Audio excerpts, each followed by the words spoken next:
He's not the only one turning compassion into action across our community. For some, giving back comes through a hot meal. For others, it starts with something much simpler, an old pair of shoes.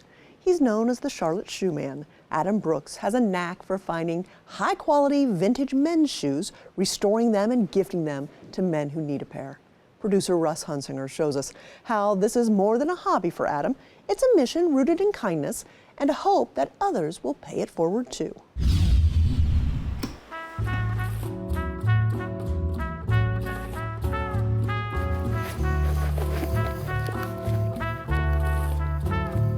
Hi, I'm Adam Brooks. I'm the Charlotte Shoe Man.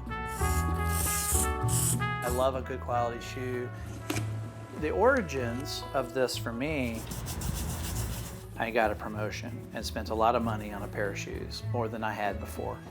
So I was very disappointed, spent a lot of money and didn't have the result that I expected.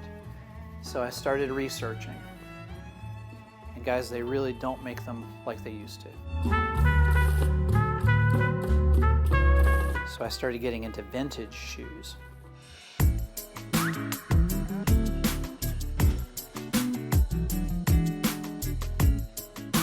The thing I like most about it is it's taking a hobby, something of interest, and applying it to being in service, right? So I'm able to serve other people, I'm able to meet other people. We've got some amazing stories, I've met some amazing people over the years. So I think that the people side of it is much more of a motivator, because after a while you have too many shoes. My wife would say I have way too many shoes. My name is Graylan Counts. I'm a multidisciplinary artist. I went through a season of trying to elevate my dress and attire, and one of my buddies found this pair of Town Crofts on Facebook Marketplace that were by a guy named Adam, and I saw them, knew I could not afford them, and my buddy explained to me that Adam was giving them away for free.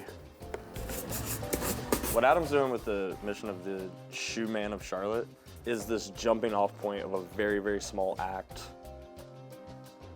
at the foundation of the human, right? The foot.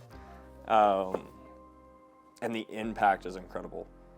The simple aspect of getting these shoes and then needing a tire that went with them put me into a position of looking like the kind of person who would dress like that and being invited into higher rooms, better positions as an artist, higher paying gigs in ways that have provided for me and my family.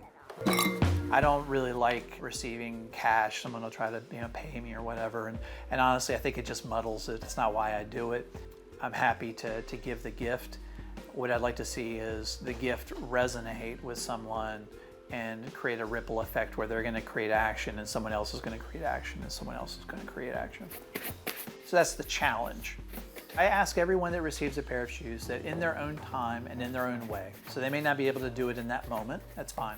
A gift can be amplified by you paying it forward and doing something in your own way and in your own time, right? So that's the challenge, right? It's not a requirement. Best day ever. Best day ever. In addition to being a multidisciplinary artist, I'm also an arborist. And I had a client who needed some tree work taken care of, but did not really have the budget. And the estimated cost of that job was roughly the same price as the shoes. So I volunteered. I like that it's been able to take something that's just a passion. I'm not a cobbler, I'm an IT guy. I'm an enthusiast, okay? So it's something I have an interest in and I have a passion in, and it allows me an opportunity to take a passion and then put a purpose behind it and serve and give to other people. I think the message I would get across to anyone is don't wait. If anyone's waiting to get active in serving, don't feel like you need permission, okay?